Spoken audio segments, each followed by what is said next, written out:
প্রশাসন তথা কুলতলি থানার পক্ষ থেকে আপনাদের গ্রামবাসীদের জন্য অনুরোধ, আপনারা এই এরিয়াটা ছেড়ে দেন। এরিয়া ছেড়ে আপনারা নিরাপদ জায়গায় চলে যান, নদী বাঁধের রাস্তা ধরে নিরাপদ জায়গায় চলে যান।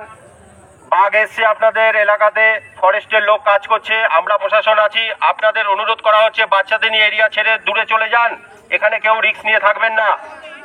আপনাদের আবারও অনুরোধ করছি, আপনারা এরিয়া ছেড়ে চলে যান, দূরে থাকুন, সেফ পজিশনে থাকুন, দূরে থাকুন।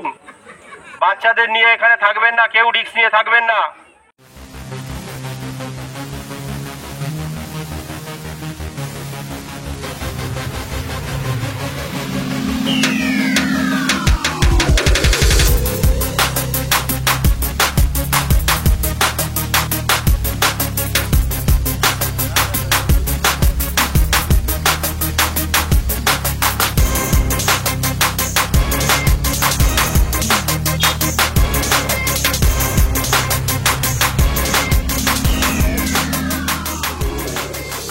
সন্ধ্যাবেলায় বাড়িতে ছিলাম, এখানে চেল্লামিল্লির আওয়াজ হতে আমি বেরিয়ে এসেছি।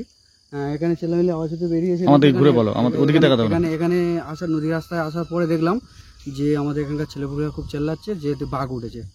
বাঘটা দেখতে পেয়েছে যে আমাদের এখানকার একটা ভাই এদিক দিয়ে উঠে নদী পথ ধরে উঠে ওই ধান বনে ঢুকে গেছে। এখন আমরা খুব আতঙ্কে আছি, আর আমরা এই রাত্রে পাহারা দিচ্ছি। বন দপ্তরকে জানিয়েছেন? বন দপ্তরকে জানিয়েছিলাম, ওনারা এসে আমাদের বলে গেছে এখানে থাকতে, ওরাও আসছে।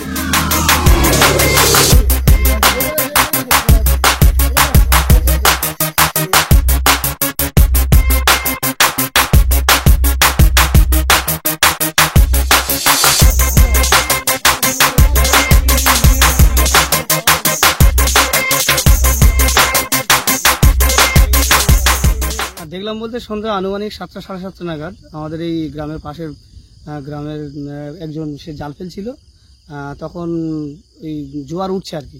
তো দেখতে পেলো বাঘ পার হচ্ছে, সে লাইট দিয়ে দেখলো, টর্চ ফেলে দেখার পর সে চিল্লাচিল্লি করলো। তৎক্ষণাৎ তাদের পাশাপাশি যারা বাড়ি রয়েছে লোকজন বেরিয়ে আসলো, সাথে সাথে আমরা গেলাম, গিয়ে দেখলাম যে রাস্তার উপর জলের ছাপ, পায়ের ছাপ, এবং সঙ্গে সঙ্গে রাস্তার পাশেই ছেঁচা পুকুর, নরম মাটি, সেখানে পায়ের ছাপ, বাঘের পায়ের ছাপ স্পষ্ট বোঝা গেল। আমরা বন দপ্তরকে এবং পঞ্চায়েতকে ফোন করলাম, সেখান থেকে বন দপ্তর থেকে লোক এলো এবং তারা পায়ের ছাপ দেখে সেটা কনফার্ম করলো যে এটা বাঘ, এবং বাঘটা বেশ বড়, এবং তারপর দেখে গেল এবং তারা তাদের প্রশাসনিক ব্যবস্থা নিচ্ছে। কোন দিকে গেছে বাঘটা? বাঘটা গ্রামের দিকেই গেছে, ধান জমির দিকে। হ্যাঁ, ধান জমির দিকে, আশেপাশে একটু বাঁশঝাড়, বাবলা জঙ্গল আছে, ওই দিকে গেছে। এই জায়গার নাম আমরা আতঙ্কে রয়েছি। এটা দেউলবাড়ি, 5 নম্বর দেউলবাড়ি, মাতলামুখ পয়েন্ট। কি নাম আপনার? মদন বৈদ্য।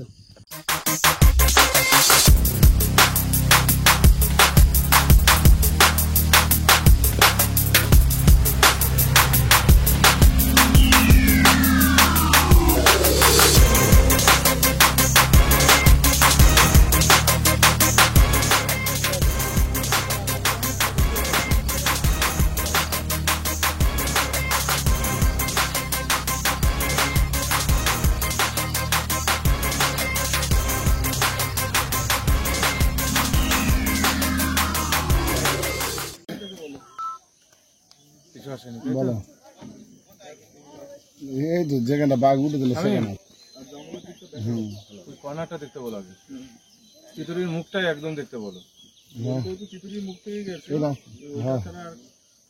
চিতরির মুখে দেখতে বলো। চিতরির মুখে দেখলে কি হবে যে ও তো যদি ওই দিক থেকে পেরিয়ে এদিকে আসে, তার মানে আমরা বুঝতে পারবো যে ওইখান থেকেই এসছে। যদি ওখানে কিছুই না পাওয়া যায়, এপার ওপারে কিছুই না পাওয়া যায়, তাহলে তখন আমাকে ভাবতে হবে যে মাতলা থেকে সরাসরি পাড়ি দিয়ে পড়ে এসছে। বুঝতে পেরেছো কেসটা? এখন তুমি আরেকটা কাজ যেটা করো, যত জাল, বাঁশ, দড়ি, তোমার রয়েছে, সব আনার ব্যবস্থা করো। প্রশাসনের পক্ষ থেকে আমরা গ্রামবাসীকে অনুরোধ করছি, এই দেউলবাড়িতে যে বাঘ ঢুকেছে, ফরেস্টের লোক কাজ করছে, আপনারা যারা ভেতরে ঢুকছেন তাদেরকে অনুরোধ, কেউ ভেতরে ঢুকবেন না, বাচ্চাদের নিয়ে নিরাপদ জায়গায় থাকুন।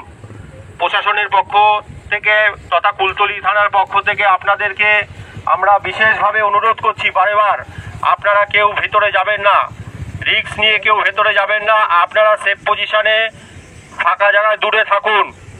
ওই ভিতরে যেখানে ফরেস্টের লোক কাজ করছে যেখানে বাঘ দেখা গেছে সেই এরিয়াতে কেউ ঢুকবেন না। আমরা আপনাদেরকে বারেবার অনুরোধ করছি, আপনারা বাচ্চাদের নিয়ে দূরে থাকুন। কতটা আতঙ্কে আছেন, ভয় কতটা? অনেকটা আতঙ্কে আছি। রাতে ঘুম হয়েছে না, কেন? ধরো কোথায় ধরো মানে কখন কি আসে তার এই জন্য। এখন কি দেখতে এলো? এখন এই ছাপ দেখলাম, একটু ছাপটা দেখে এই যে এলাম। কি মনে হচ্ছে? কি মনে হচ্ছে ওই ধার থেকে পাড়িয়ে আমাদের ওই বাগানের দিকেই গেছে। বাগানের দিকে গেছে। কতটা ভয় আছে? ভয় তো সবারই থাকে।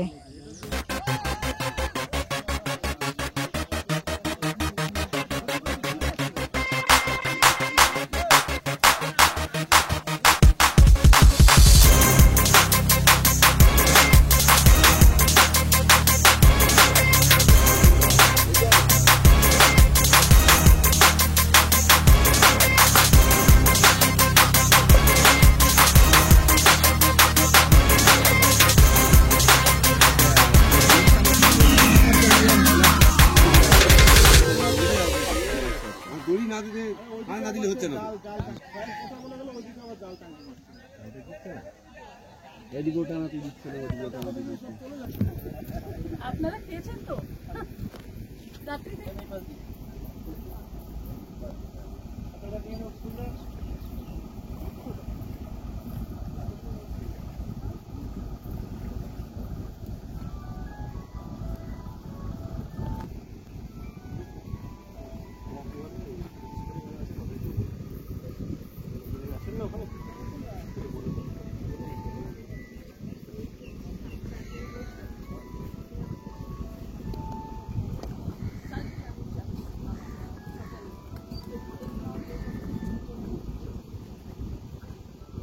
দেখুন, কাল রাত্রি থেকে আমরা খবরটা পেয়েছিলাম কি বাঘের পায়ের ছাপটা রিপোর্ট হয়েছিল এই এরিয়া থেকে। তো তখন থেকেই আমরা অ্যাকচুয়ালি সার্চিংটা করছি এখনও, যে বাঘের পায়ের ছাপ আছে ওটাকে ট্র্যাক করে করে আমরা লোকেশনটা আইডেন্টিফাই করার চেষ্টা করছি। তো একটা জায়গাটা মোটামুটি রাত্রি আমরা চিহ্নিত করে ফেলেছিলাম, তো তারপরে ওখানে আমরা নেট দিয়ে ঘিরে দিয়েছি, কিন্তু তারপরেও আমরা ফার্দার কিন্তু কোনো ডাইরেক্ট সাইটিং বা সেরকম কিছু এখনও কনফার্ম হয়নি।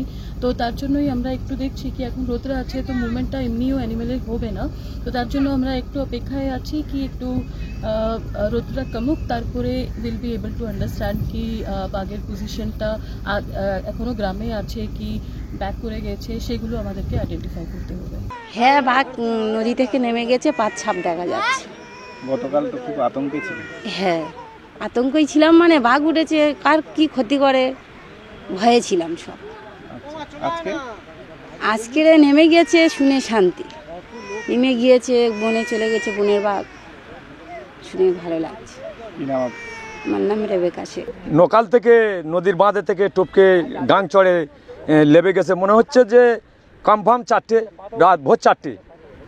সে সময় ভাটা ছিল, নদীর কোল থেকে যে জঙ্গলে আবার এসে লোকালে ঢুকেছে সেই জঙ্গলে আবার ঢুকে গেছে। আচ্ছা, এই গতকাল তো খুব আতঙ্কে ছিল। হ্যাঁ, গত আতঙ্কে ছিল। এই যে পা ছাপ দেখলে নেমে গেছে চলে গেছে বলতো, একটু স্বস্তি ফিরবে? হ্যাঁ হ্যাঁ, একটু সুস্থ হবে, মানে নিশ্চিন্তে আমরা আজকে একটু ঘুমোতে পারবো। কালকে রাত্রি আমরা খবরটা পেয়েছিলাম কি এই যে দেউলবাড়ি গ্রামে বাঘের পায়ের ছাপগুলো কিছু রিপোর্ট হয়েছিল। তো খবর পাওয়ার সঙ্গে টাইম ছিল প্রায় 8টা নাগাদ রাত্রি। তো তারপরে আমাদের খবর পেয়ে আমাদের টিমগুলো সবাই, আমাদের অফিসার সবাই ফিল্ডে চলে এসেছিলেন। তো সবার আগে তো ট্র্যাক করার চেষ্টা করা হলো, কিন্তু অন্ধকারটা ছিল, তারপরেও আমরা ট্র্যাক করে মোটামুটি এক দুটা জায়গা আমরা আইডেন্টিফাই করতে পেরেছিলাম কি এই জায়গাতে হতে পারে। তার সঙ্গে সঙ্গে আমরা কি করলাম কি ওই জায়গাটাকে ঘিরলাম আমরা একটা জায়গাকে, অ্যান্ড সেই ছাড়া আমরা যে গ্রামের কাছ থেকে যেখানে কি বাড়িগুলো ছিল সেই জায়গাগুলোতে আমাদের টিমগুলোকে ডিপ্লয় করলাম, সো দ্যাট কি মুভমেন্ট হলেও গ্রামের মতলব বাড়ির কাছে বাঘের মুভমেন্টটা না হয়, সেগুলো করে হোল নাইট ডিউটি করা হয়েছে। অ্যান্ড সকালে আর্লি মর্নিং থেকে যখনই আমরা আলোটা পেয়েছি স্ক্যানিংটা আবার শুরু করা হয়েছে। তো তারপরে আমরা দেখেছি কি রাত্রি হোল অ্যাক্টিভিটি হওয়ার জন্য আমরা দেখেছি পরে আমরা আইডেন্টিফাই করতে পেরেছি কি বাঘটা জলবাড়ি ভিলেজ থেকে বেরিয়ে গেছে। তার পাগমার্কটা হাই টাইড হওয়ার জন্য আমরা অনেকক্ষণ আমরা ওটাকে ট্রেস করতে পারিনি। যখনই লো টাইডটা স্টার্ট হলো তো আমরা ওই পাগমার্কটা ট্রেস করে আমরা দেখতে পেরেছি কি গ্রাম থেকে নেমে বাঁধটা পেরিয়ে তারপরে রিভার ক্রস করে তো উল্টো দিকে মাতলা রিভার ক্রস করে উল্টো দিকে যে আমাদের হেরোভাঙ্গার জঙ্গলটা রয়েছে ওখানে ওঠার পায়ের ছাপটা আমরা পেয়েছি। তো আমরা কনফার্ম হয়েছে কি বাঘটা পেরিয়ে গেছে।